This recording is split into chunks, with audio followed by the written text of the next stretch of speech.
نحمدہ ونصلی علی رسول الکریم اما بعد فاعوذ باللہ من الشیطان الرجیم بسم اللہ الرحمن الرحیم یسألونک ماذا ینفقون، تجھ سے سوال کرتے ہیں کہ وہ کیا کچھ خرچ کریں۔ قل ما انفقتم من خیر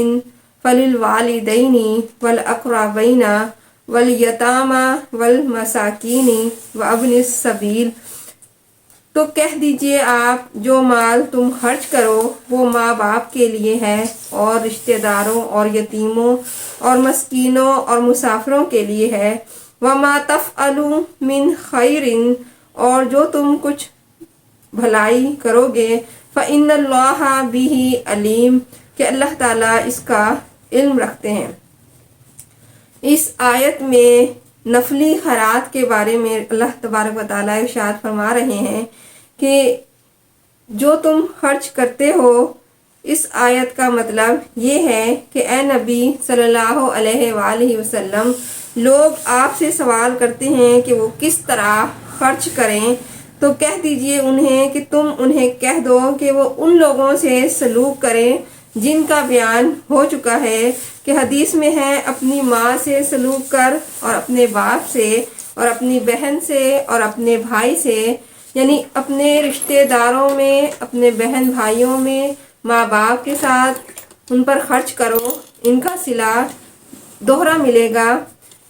اور قریبی لوگوں سے یہ حدیث بیان فرما رہے ہیں۔ حضرت میمون بن مہران نے اس آیت کی تلاوت فرمائی اور فرمایا کہ جن کے ساتھ مالی سلوک کیا جائے اور ان پر مال خرچ کیا جائے، نہ کہ طبلوں، باجوں، تصویروں اور دیواروں پر کپڑا چسپاں کرنے میں جو ہے وہ اپنے پیسے خرچ کرے، یعنی کہ نمود و نمائش میں، بجائے اس کے کہ وہ نمود و نمائش میں پیسے خرچ کرے، اس کا اسے کوئی ثواب نہیں ملے گا، بنسبت یہ کہ وہ اپنے ماں باپ، بہن بھائی کے ساتھ اور رشتہ داروں کے ساتھ وہ اچھا سلوک کرے، ان پر خرچ کرے، تو ان کو دوہرا ثواب ملے گا، ایک خرچ کرنے کا اور دوسرا صلہ رحمی کرنے کا۔ پھر ارشاد فرمایا کہ تم جو بھی نیک کام کرو، اس کا علم اللہ تعالیٰ کو ہے، وہ اس پر بہترین بدلہ عنایت فرمائے گا اور وہ ذرا برابر بھی ظلم نہیں کرتا۔ حافظوا علی الصلاۃ والصلاۃ الوسطیٰ، اور نمازوں کی حفاظت کرو، بالخصوص بیچ والی نماز کی، وقوموا للہ قانتین، اور اللہ کے لیے باادب کھڑے رہا کرو، فإن خفتم فریجا اور رکبانا،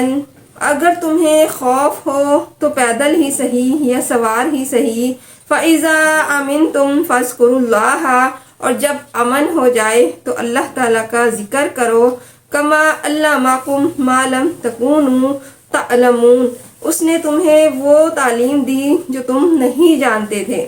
اس آیت میں اللہ تبارک و تعالیٰ جو ہے حکم فرما رہے ہیں کہ نمازوں کے وقت کی حفاظت کرو، اس کی حدود کی نگرانی رکھو اور اول وقت نماز ادا کرتے رہو۔ رسول صلی اللہ علیہ وآلہ وسلم سے حضرت عبداللہ بن مسعود رضی اللہ تعالی عنہ سوال کرتے ہیں کہ کون سا عمل افضل ہے؟ فرمایا کہ اللہ کی راہ میں جہاد کرنا، سب سے پہلے نماز کو وقت پر پڑھنا، پھر پوچھا کون سا؟ فرمایا خدا کی راہ میں جہاد کرنا۔ پوچھا پھر کون سا؟ تو آپ نے فرمایا ماں باپ سے بھلائی کرنا۔ حضرت عبداللہ بن مسعود فرماتے ہیں کہ اگر میں کچھ اور بھی ان سے سوال کرتا تو آپ یہی جواب دیتے۔ صحیحین میں ہے حضرت ام فروہ رضی اللہ تعالی عنہا، جو بیعت کرنے والی عورتوں میں سے ہیں، وہ فرماتی ہیں کہ رسول صلی اللہ علیہ وآلہ وسلم سے میں نے سنا کہ آپ اعمال کا ذکر فرما رہے تھے، اسی میں آپ نے فرمایا کہ سب سے پسندیدہ عمل جو ہے وہ اللہ تعالیٰ کے نزدیک نماز کو اول وقت میں ادا کرنے کی جلدی کرنا ہے، یعنی صلاۃ الوسطیٰ سے مراد کون سی نماز ہے؟ اس میں علماء کرام سے بعض علماء کرام فرماتے ہیں کہ یہ صبح کی نماز ہے، بعض فرماتے ہیں کہ یہ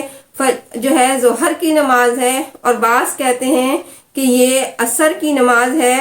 تو صحیح جو ہے وہ ہے صلاۃ الوسطیٰ سے مراد کون سی نماز ہے؟ آپ نے فرمایا کہ صلاۃ الوسطیٰ کی حفاظت کرو، یعنی تمام نمازوں کی حفاظت کے لیے بارے میں آپ فرما رہے ہیں، لیکن صلاۃ وسطیٰ کی نماز کی تاکید زیادہ ہے۔ تو وہ صلاۃ وسطیٰ کی نماز کون سی نماز ہے؟ وہ عصر کی نماز ہے۔